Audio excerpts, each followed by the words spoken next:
All right, so when we are doing rehab for the anterior core, a couple places I find that when somebody has recurrent facet issue and they keep telling you I have pain when I stand in line, when I'm waiting, or they keep wanting to shift from side to side and they start talking about achiness here, my thought is, okay, one of the reasons they're extending is because they're not able to maintain stability here.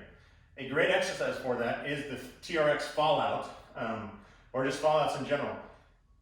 Kicker is, you have to, the goal here is anterior stability.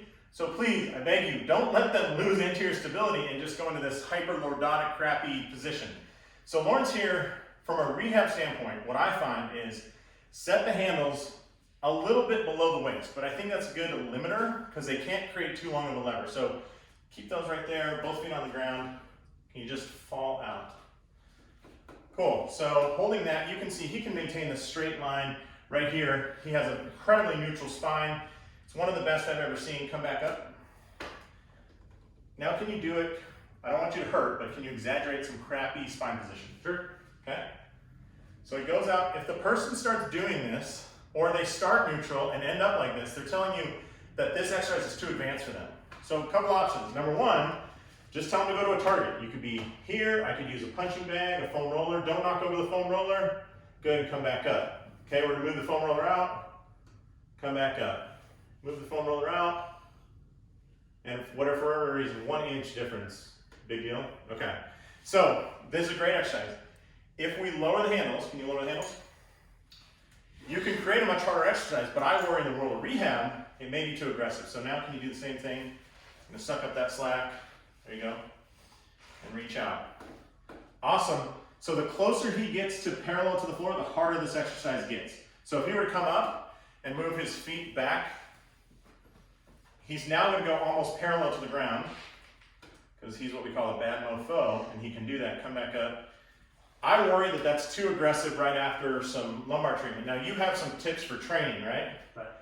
If you're progressing somebody through, what do you typically do?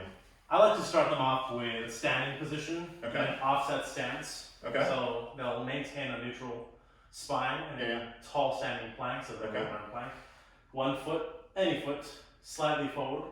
Okay. Bearing as much weight as need be. Okay. Same cue as a fallout, you lengthen your body forward, and if at any given moment you feel like you need the assistance, this leg can help assist. So it's almost like a kickstand. Correct. I like that. Mm-hmm. Yeah. Okay. And then if you want to make it harder, what do you do? Second variation would be a wider stance. Okay.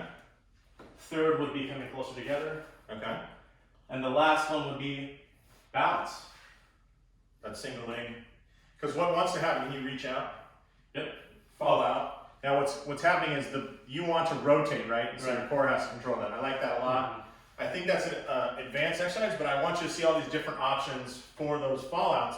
The other thing I like is this is a cheap exercise that has lots of options as long as you have a strong ankle point. So there's some exercise for anti-lordosis or anti-extension clients who maybe have a cranky low back and need to stabilize their anterior core.